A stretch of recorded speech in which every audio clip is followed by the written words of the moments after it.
আসসালামু আলাইকুম, সবাই কেমন আছেন? আশা করি সবাই ভালো আছেন।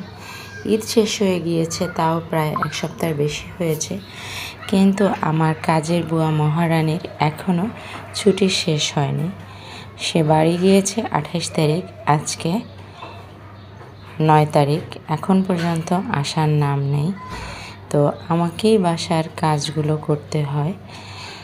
মাঝে ছোটা বুয়া নিয়ে এসেছি। ছোটা বুয়া টুকিটাকি ঘর মোছে, টুকিটাকি কাজ করে দেয়, কিন্তু আসলে যাদের পার্মানেন্টলি বুয়া থাকে তাদের জন্য ছোটা বুয়া দিয়ে এরকম কাজ করানো অনেক ঝামেলা।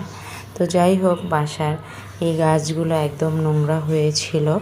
খালাকে অনেকবার বলেছি এগুলো একটু ওয়াশ করে দাও, কিন্তু সে এত কাজে ব্যস্ত থাকে, জানি না এত কি কাজ তার। বাসায় কিন্তু তেমন কোনো কাজই নেই, টুকিটাকি রান্না বাড়া, তার মধ্যে রোজায় তো আমরা দুজন মানুষ ছিলাম, সেরকম কোনো রান্না বাড়াই ছিল না।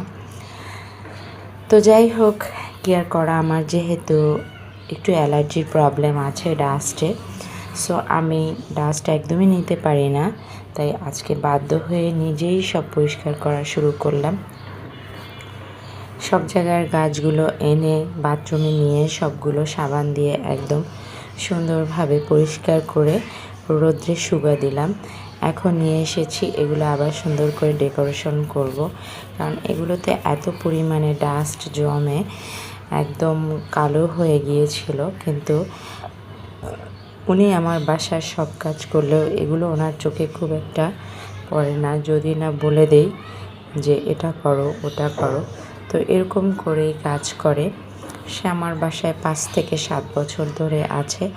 আমার বাসার ইচ অ্যান্ড এভরিথিং সেই করে, কিন্তু এই বছরটা সারা বছরই সে এত পরিমাণ ছুটিতে ছিল, এত পরিমাণে এই সমস্যা ও সমস্যা, এরকম করে করে বছরের প্রায় 3-4 মাসই সে ছুটিতে ছিল। আমার হয়ে গেছে প্যারা।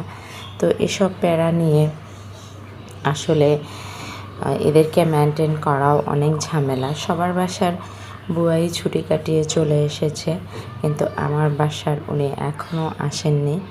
আর কবে আসবেন ফোন দিলে সেটাও ওনার হাজব্যান্ড ধরে, বলে যে অসুস্থ এটা সেটা। তো যাই হোক, আজকের বাসার সব কাজই আমাকে করতে হয়েছে, আমি করেছি।